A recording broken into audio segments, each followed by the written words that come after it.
처음엔 그냥 학부모였어요. 그런데 그 여자를 보면 내 몸이 달라집니다. 오늘의 이야기 시작합니다. 오빠들 끝까지 함께 해주세요. 저는 올해 52입니다.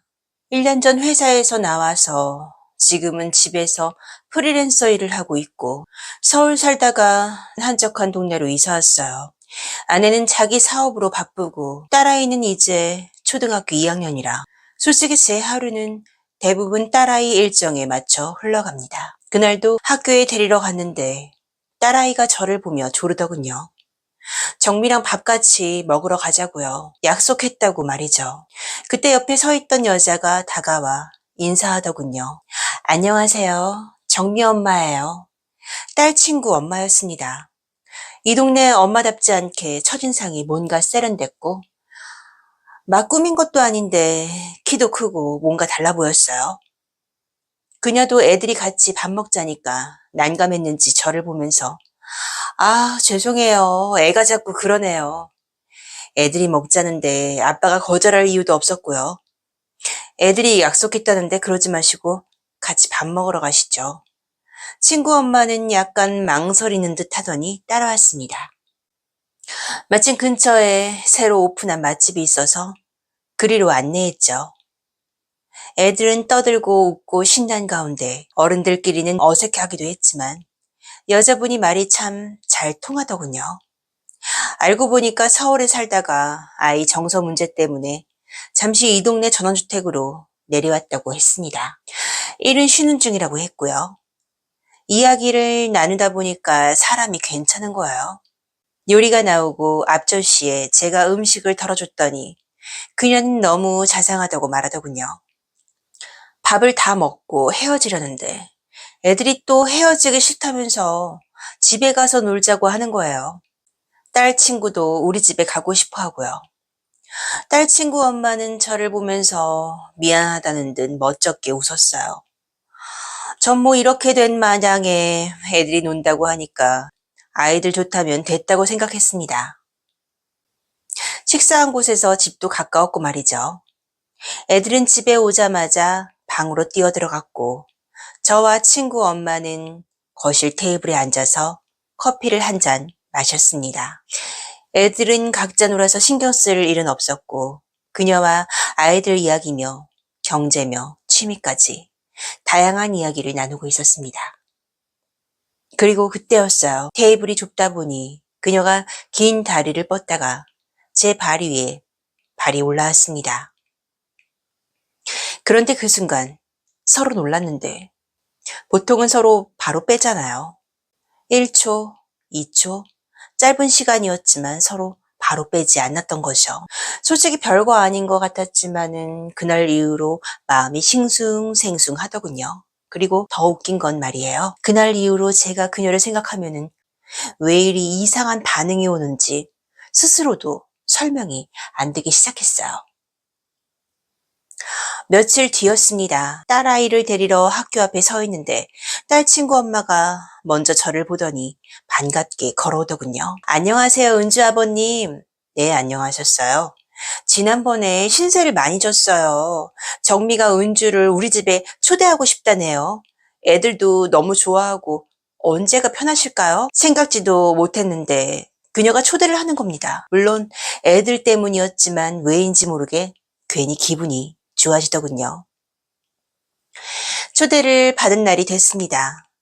애들 학교 후에 같이 딸 친구 집에 도착했습니다. 애들은 또 신나서 방으로 뛰어들어갔어요. 이번에도 둘은 금방 친구 방에서 자기들끼리 놀더군요. 저와 친구 엄마는 거실에 남았습니다. 그녀가 자연스럽게 집을 소개해주기 시작했어요. 여긴 아이 방이고 저쪽은 제가 쓰는 방이에요.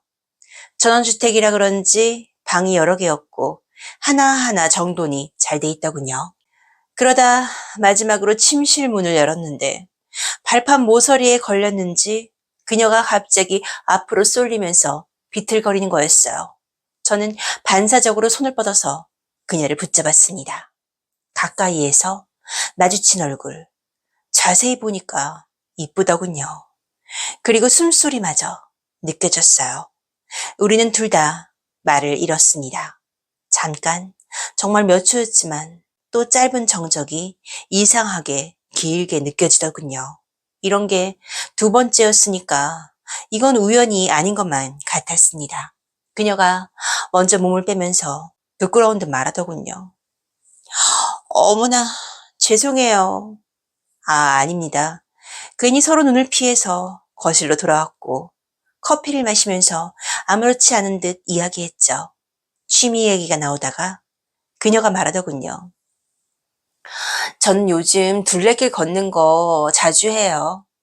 생각 정리도 되고 혼자 다니는 게 익숙해져서요. 제가 그 말에 바로 물었습니다. 혼자요?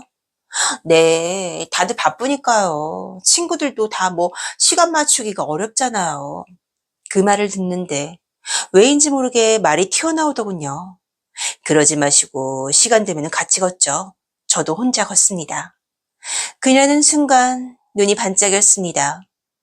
아, 그러실래요? 예, 번호 좀 알려주세요. 그렇게 우리는 자연스럽게 번호를 주고받았습니다. 이젠 애들 때문이가 아니라 서로를 보고 약속을 잡은 사이가 된 거죠. 며칠 뒤 둘만 처음 만나는 날, 저는 보온병에 커피를 쌓았고 그녀는 과일을 챙겨왔습니다. 우리는 둘레길을 걸었고 경사진 곳에서는 제가 그녀에게 손을 잡아줬습니다. 그런데 그녀가 둘레길에서 내려오면서 말하더군요. 저 실은 자꾸 생각이 났어요. 순간 머리가 띵해졌습니다. 뭐가요? 은주 아빠가요. 그 말을 듣고는 저도 마찬가지예요. 우리 이제 그러지 맙시다. 괜히 참지 말고요. 제가 그녀의 손을 잡자 그녀는 속삭이듯 말했습니다. 저 너무 오래됐어요. 그 한마디에 무슨 말이 필요했을까요? 손을 잡은 채 걸어가는데 누가 먼저랄 것도 없이 우린 같은 곳을 바라보고 있었죠. 길 끝에 켜진 불빛이 유난히 따뜻해 보였습니다. 그녀가 그 불빛을 한번 보더니 손가락을 아주 천천히 조여왔습니다. 그 작은 힘만으로도 마음속에 숨겨둔 게 다 드러나더군요. 둘 중 누구도 돌아갈 생각은 없었습니다. 닫힌 문 뒤로 스며들던 숨죽인 기척을 그리고 잠깐 스쳐 지나간 그 표정 하나까지 이상하게 머릿속에 오래 남았습니다. 그날 이후였어요. 자꾸만 그녀를 알아가고 싶었고 어떻게 하면은 그녀를 더 즐겁게 해줄 수 있을까? 저도 모르게 연구하듯 생각하게 되더군요. 마치 오랜만에 다시 살아나는 기분이랄까? 그녀가 떠오르는 순간마다 마음이 이상하게 뜨거워졌습니다. 우리는 그렇게 학교 앞에서는 그냥 학부모였지만 조용히 채워주는 사이가 되었죠. 이상하게요. 그녀와 함께한 그날 이후로 저는 한 가지에 푹 빠져버렸습니다. 어떻게 하면 그녀가 더 만족할까? 어떻게 하면 더 좋아할까? 조금만 신경 써도 조금만 더 맞춰주려 해도 그녀는 금방 얼굴이 달라졌습니다. 제가 제정신 아닌 거 압니다. 하지만 요즘은 그녀가 그렇게 달라지는 모습을 지켜보는 게 솔직히 큰 즐거움이에요. 그리고 말이죠. 제일 중요한 건 따로 있어요. 그녀 생각만 스쳐도 몸이 먼저 움직이는데 이거면 말 다 한 거 아니겠어요?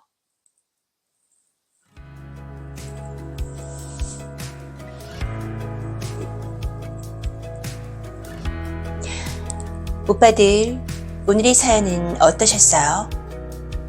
구독과 공감은 저에게 큰 힘이 됩니다. 오늘도 함께 해주신 오빠들 복 받으실 거예요. 감사합니다.